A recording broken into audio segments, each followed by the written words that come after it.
श्री सुखदेव जी के मुख से जाना, परीक्षित जी के कानों से हमने सुना।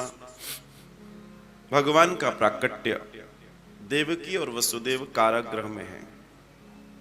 कंस के भय से, कंस मृत्यु के भय से कंस ने उनको कारागृह भेज दिया है, उन्हें बंद कर दिया, सिर्फ इसलिए कि इनका जो 8वां गर्भ होगा वो मेरा काल ना हो पाए, मैं इन्हें भी मार दूंगा और उन्हें भी मार दूंगा। लेकिन शायद कंस के माध्यम से श्री सुखदेव जी हम और आप सब जीवों को ये बताना चाहते हैं कि मृत्यु को कोई नहीं जीत सकता। मृत्यु अटल है, मृत्यु का सिद्धांत न कभी बदला है न कभी बदलेगा। तो इसी सिद्धांत की धारा को जीने का एकमात्र प्रयास है कि हम इस बात को जान जाएं, इस बात को समझ जाएं कि मृत्यु अटल है। और अगर मृत्यु अटल है तो इस बात पर हम विश्वास करके जीवन जिए, दुख से हम निवृत्त हो जाएंगे, जीवन का दुख का फेर खत्म हो जाएगा। दुख क्या है? दुनिया में सबसे बड़ा दुख है एक दिन इस शरीर का शांत हो जाना, और ये दुख ही अज्ञान है। हर व्यक्ति को जीने की बड़ी लालसा है, हर व्यक्ति के जीवन में एक प्रकल्प है, एक आशा है, एक अभिलाषा है कि हम जिएं, बस जिएं, बस जिएं।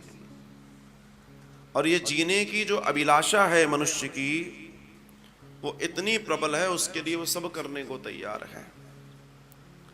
वैज्ञानिक इस बात पर रिसर्च भी कर रहे हैं और वो उनका कहना है, उनकी रिपोर्ट बताती है कि हम कुछ इस तरीके की विधि ला सकते हैं कि हम मनुष्य को 200-400-500 सालों तक जिला सकते हैं। फर्क इस बात से नहीं पड़ता कि तुम 500 साल जियोगे या 5 साल जियोगे, फर्क इस बात से पड़ता है तुम जितना जियोगे उतना इस दुनिया को क्या देकर जाओगे। इस बात से बिल्कुल फर्क नहीं पड़ता।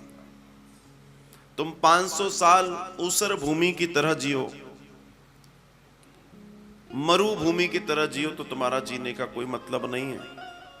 लेकिन अगर 5 साल भी तुम किसी उपजाऊ भूमि की तरह जिए तो कई लोगों को हरियाली दे जाओगे। मृत्यु अटल है, हम सब जानते हैं।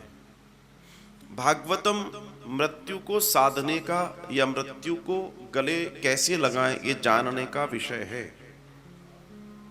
जब हमारा अंत समय आए, जब हमारा अंत समय आए तब हमारी क्या स्थिति हो और हम कैसे मरें। असल में भागवत का मतलब ही ये जानना है कि हम मरें कैसे, जिए कैसे नहीं, मरें कैसे। जीना तो तुम्हें दुनिया सिखा रही है, लेकिन जिस दुनिया ने तुम्हें जीना सिखाया वो भी मर रही है। मरना एक दिन सबको है, लेकिन कैसे मरो ये अगर जान लिया तो फिर मरना मरना नहीं रह जाएगा, अमर होना हो जाएगा। सुबह से लेकर रात तक आप तमाम तैयारियां करते हैं। हम ये खाएंगे, ये बनाएंगे, ये पहनेंगे, यहां जाएंगे, ये करेंगे, सब कर रहे हो। हम कैसे मकान में रहेंगे, हम कैसे रेस्टोरेंट में खाना खाएंगे, हम कैसे होटल के कमरे बुक करेंगे, हम कहाँ घूमने जाएंगे, हम कितनी एफडियां जमा करेंगे, हम कितने इन्वेस्टमेंट करेंगे, बच्चों को कहाँ पढ़ाएंगे, हम और कैसा करेंगे, बच्चों के रिश्ते कहाँ करेंगे, फिर उनके बच्चों के लिए क्या व्यवस्था होगी, ना जाने कितने कितने प्रोग्राम बना रखे हैं। और खुद का अगले एक पल का, चलो अच्छी बात है, आशा ही जीवन है, बना रखे हैं तो अच्छी बात है, लेकिन जो असली प्रोग्राम है वो लोग नहीं बनाते कि हम मरें कैसे।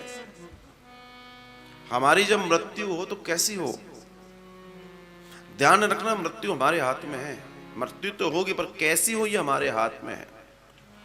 हमारी जब मृत्यु हो तो कैसी हो, और वो मृत्यु ही हमारे जीवन का शीर्ष है। आपको यमदूत लेने आए, आपको देवदूत लेने आए, आपको देवता लेने आए, या आपको श्री नारायण लेने आए, ये आपकी अपने कर्मों की गति है। जैसा कर्म करोगे वैसा वाहक और वाहन आएगा। अगर आपको नारायण को बुलाना है तो कर्म नारायण को बुलाने वाला करना होगा। अगर आपको यमदूतों को बुलाना है जो जंजीरों से खींच के आपको ले जाएं, तो वैसा कर्म तो लगभग सब कर रहे हैं। देवता लेने आए उसकी तैयारी कर सकते हो, लेकिन साहब नारायण लेने आए उसकी भी तो तैयारी हो सकती है। तात्पर्य बड़ा सीधा और सुंदर है कहने का। प्रश्न आपसे करता हूं, प्रश्न का जवाब अपने आप को देना। और प्रश्न है आपकी टीवी स्क्रीन पर 1 2 3 4, मतलब 4 बार कहूं या 1 बार कहूं, प्रश्न एक ही है कि आपने अपनी मृत्यु की तैयारी कैसे की है। हैव यू डिजाइन, क्या आपने डिजाइन किया कि आप कैसे मरोगे? अगर नहीं तो पूरी जिंदगी जानवरों की तरह जीते रहे हो।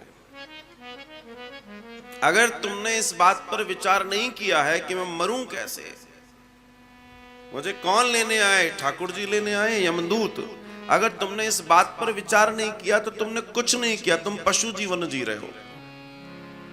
ये बिल्कुल निश्चित मान के चलना। ये मैं वेदवाणी बता रहा हूं आपको। रात दिन तुम सब करते रहो, तुम खूब कल कारखाने, बिल्डिंगों की बिल्डिंगें तान लो, सब कर दो, शहर के शहर बना दो, दुनिया के राजा हो जाओ, चलेगा। लेकिन फिर भी मैं पूछूंगा, भैया मरने की क्या तैयारी है? देखो, दुनिया तुमसे नहीं पूछेगी मृत्यु जब होगी तो कैसे होगी। मैं पूछ रहा हूं क्योंकि ये प्रश्न लोग नहीं पूछते, डरते हैं, कांपते हैं। ऐसा बोल देंगे तो लोग नाराज हो जाएंगे। मैं कहता हूं तुम नाराज होकर ही जान लो इस बात को कि मरना तो एक दिन सबको है, तैयारी क्या है। सारी तैयारियां हैं तुम्हारे पास, सारी लिस्ट बनी है पड़ी तुम्हारे पास, तुमने पूरी तैयारी कर रखी, पर तुम्हें यह नहीं मालूम कि तुम जब मरोगे। अब सोचो, तुम पूरा जीवन अच्छे से जियो, बाद में तुमको जंजीरों से बांध के खींचा जाए, क्या जीवन रहा? कहते हैं अंत भला तो सब भला। जब अंत ही भला नहीं है तो क्या करोगे?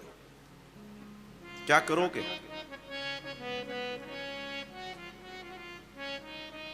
अच्छी अच्छी व्यवस्थाओं को देखा मैंने, अच्छे अच्छे सत्संगियों को देखा मैंने,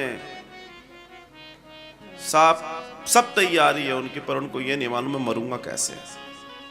अंत अंत तक माया और मोह के दलदल में फंसे पड़े हैं, लेकिन गोविंद की गली जाने को तैयार नहीं है।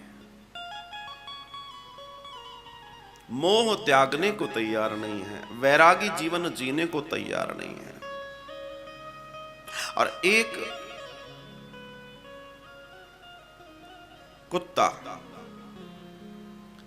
कुत्ते को कहीं से हड्डी मिल जाए तो उसको वो खाने का प्रयास करता है, उसके वजह से उसके दांतों में पीड़ा होती है और रक्त निकलता है, और वो रक्त उस हड्डी पर चढ़ता रहता है और वो उसको चाटता रहता है, उसको लगता है कि ये इसमें से निकल रहा है, और वो करता रहता है। ज्यादातर लोग अपना जीवन इसी प्रक्रिया में जी रहे हैं, मनोरंजन की रस को चाटते हुए।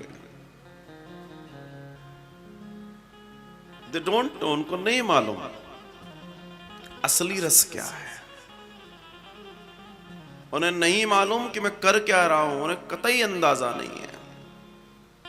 लेकिन जब आप जिस दिन इस बात पर विचार करेंगे कि ये बात तो सही है, पूरी जिंदगी गुजार दी और हमने कोई तैयारी नहीं की कि जब मरेंगे तो हमको श्याम सुंदर, अगर मान लो यमदूतों ने भी यमदूत भी हमें लेने आएंगे तो वो प्रश्न करेंगे, भाई तुमने बहुत पाप करे, तो हम उनसे ये भी नहीं कह पाएंगे हाँ साहब करे तो हम क्या करें, वहां भी हम चुप खड़े होंगे। लेकिन अगर गोविंद ने स्वयं आकर हमारा हाथ थाम लिया तो आप सोचो कितनी सुंदर घटना घटने वाली है। अब इस घटना को आप घटवाना चाहें तो घटेगी, नहीं घटवाना चाहें तो नहीं घटेगी। मैं तो उसके लिए भी निवेदन करता हूं कि भैया हो गया जो होना था, अब आओ और यहां आजीवन यहीं रहकर अपनी कुटिया में रहो, आनंद करो। शरीर तो तुम कहीं भी छोड़ोगे और एक दिन शरीर छूटना ही है। शरीर से तुम्हारे रिश्तेदारों को मतलब हो सकता है तब तक जब तक कि तुम जीवित हो। जिस दिन शरीर छूट जाएगा वही रिश्तेदार कहेंगे भैया जल्दी ले चलो, बदबू आ रही है, गर्मी बहुत हो रही है। वही तुम्हारा सबसे प्यारा लाडला तुम्हारे अंदर, तुम्हारी चिता में अग्नि लगा रहा होगा, जला रहा होगा तुम्हें, फूक रहा होगा तुम्हें। अब कुछ हाथ नहीं बचेगा तुम्हारे। लेकिन अगर तुम्हारा अंत समय किसी धाम में गुजरे, आखिरी सांस किसी धाम में गुजरे, ये प्रमाण है इस बात का कि तुमने अपने जीवन में कोई सत्कर्म किया है। मौत को तुम आम बनाना चाहते हो अपनी, या मौत को तुम अपनी खास बनाना चाहते हो, ये तुम्हारे हाथ में है। तुम करके सकते हो इस बात को, क्योंकि इसमें भी शायद इनकी बड़ी बड़ी भूमिका है, ठाकुर जी की। हमारे ये जो चल के आ रहा है ना, उसी को सहारा देते हैं। जो घर बैठ के पुकार रहा है उसको सहारा नहीं देते, क्योंकि ये कर्म के सिद्धांत पर चर्चा करते हैं। पूरी गीता बोल दी कर्म पर इन्होंने। तो इस सिद्धांत को अगर आपने नहीं समझा तो जीवन व्यर्थ है, पूरा जीवन गुजर जाता है।